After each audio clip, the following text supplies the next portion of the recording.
lipopropathy တဲ့ lipopropathy ကို PWM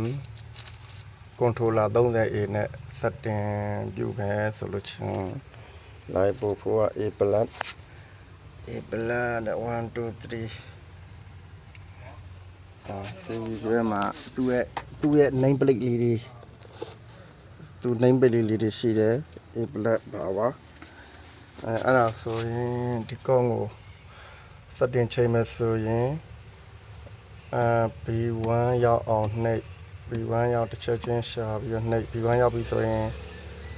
နှိပ်ထားမိတ်တို့ပြရင်လွတ်ပြီးရင် B2 B3 က lipopro 4S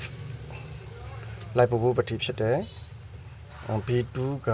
lithium ပတိဖြစ်တယ်ခုက 3S lithium သုံးပါဆိုတော့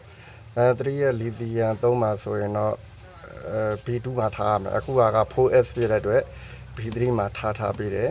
B3 ဟုတ်လားမဟုတ်လားတစ်ချက်ပြန်ကြည့်လိုက်လားဆိုရင်တော့ B3 ဟုတ်တယ်ရသွားပြီအဲဆိုတော့ကျွန်တော်အားသွင်းနေပြီ6 ချမ်းမိသွင်းနေပါပြီ